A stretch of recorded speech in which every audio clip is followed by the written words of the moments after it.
There is something hypnotic about scrolling, scrolling, scrolling. The screen glows, the content changes every second, and you lose track of time. But here is the question that almost nobody asks. Why is it so hard to stop? The answer may be linked to something much deeper than simple procrastination or social media addiction. Your brain may be doing exactly what it was programmed to do: escape. What happens when you scroll without stopping? When you are scrolling the feed, your brain is in a peculiar state. It is not relaxation, it is hyperactivation. Each new post triggers a small dose of dopamine, that neurotransmitter associated with reward. Your brain learns quickly. If I scroll, I get stimulation.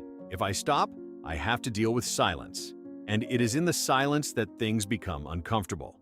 Studies show that when people have free time without external stimulation, they tend to come into contact with thoughts and emotions that they normally avoid. Some researchers call this boredom aversion, but it may be linked to something more specific. You may be running away from a pain you do not want to feel. The causes you already know, but they are not the whole story. First, let us get to the obvious ones. The digital environment is designed to be addictive.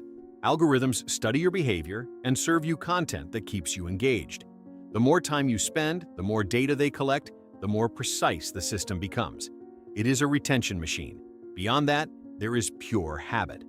If you scroll the feed every time you feel a void, waiting at the doctor's office, waking up in the morning before sleeping, your brain creates an automatic association. Void, chibrulak, scroll. It is not even a conscious decision anymore, it is reflex. Sleep also enters into this equation. When you are tired, your capacity for self-regulation drops drastically. That is why it is easier to scroll at night than in the morning. Your brain is exhausted and seeks the easiest thing to do. But here is what most people do not want to admit. These factors explain how you scroll, not why you scroll so much that you lose track of time. The psychological layer that nobody mentions. There is a difference between using social media and using social media as an escape. And this escape has a specific emotional signature. When you are scrolling compulsively, you may be dealing with anxiety. Not necessarily diagnosed anxiety. It may be that vague feeling that something is wrong, that you should be doing something else, that you are behind on something. The feed offers a solution: total distraction. While you are watching other people's lives, you are not thinking about yours.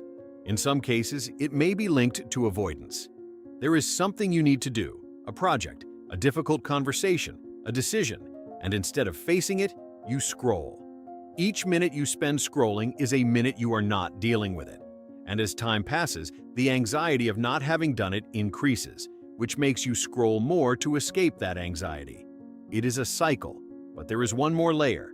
The pain you are avoiding, here is the insight that changes things. Scrolling without stopping may be a way to avoid coming into contact with a specific emotional pain. This pain can take many forms. It may be loneliness, and yes, you are surrounded by people online, but that does not fill the void of real connection. It may be inadequacy. You see other people living lives that seem better, more interesting, more successful. It may be lack of purpose, that feeling that you are just passing time without direction, or it may be something older. Negative experiences from the past leave marks. Perhaps you grew up in an environment where your emotions were not validated, so you learned early that it was safer not to feel. Perhaps you went through rejection and now any moment of silence brings that feeling back. Perhaps you learned that if you are not being productive all the time, you are not worth anything. So scrolling is a way to shut down without feeling guilty. Your brain is trying to protect you. When it detects that a difficult emotion is coming, it offers an escape hatch, the phone, and you go in. Why the feed is so effective at this escape? The feed is perfect for this because it offers three things simultaneously: constant stimulation, so you do not think; social validation, you see people, interactions, approval, and illusion of control. You choose what to see, even though the algorithm is choosing for you. Unlike other forms of escape, alcohol, food, excessive work, scrolling seems harmless. Nobody will judge you for being on your phone. In fact, everyone is doing it. You may be running away from a deep pain while appearing to just check the networks. And here is the problem. The more you escape, the stronger the pain becomes, because you never face it. It stays there, underneath, waiting. And the next time you have a moment of silence, it hits harder. So you scroll more. What changes when you realize this? The first thing that changes is awareness. You stop seeing scrolling as a neutral habit and start seeing it as communication from your body. Your body is telling you, there is something here that I do not want to feel. This does not mean you are weak or broken. It means you are human. We all have pain. The difference is that some people learn to be with pain without trying to escape from it. A possible explanation for why some people can scroll moderately and others cannot is exactly this. People who can deal with emotional discomfort have less need for escape. Not because they are stronger, but because they have developed tolerance. They can feel boredom, anxiety, or loneliness without immediately seeking distraction. What you can do, it is not about deleting social media. It is about changing your relationship with silence. Start small. Reserve 5 minutes a day where you do nothing. No phone, no music, no distraction, just feel. At first, it will be uncomfortable. Your mind will scream at you to pick up the phone. That is normal. It is your brain saying, hey, there is an emotion here that you normally avoid. Observe what appears. What is the specific emotion? Fear, emptiness, inadequacy, guilt? The more specific you can be, the more you understand what is really happening. Then, start naming it. When you feel the urge to scroll, pause for a second and ask yourself, what am I feeling right now? Do not try to change it, just observe. This observation is revolutionary because it breaks the automatic cycle.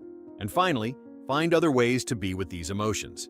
Talk to someone, write, walk, anything that keeps you present without being an escape. The closing you did not expect. Scrolling the feed is not the problem, it is the symptom.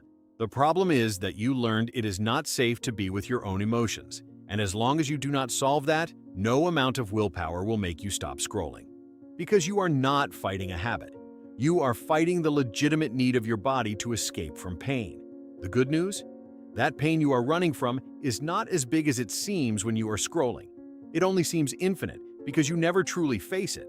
And when you finally do face it, it changes. It does not disappear, but it stops being that scary thing that demands constant escape. It becomes just an emotion, and you discover that you can be with emotions. Then, scrolling becomes a choice, not compulsion.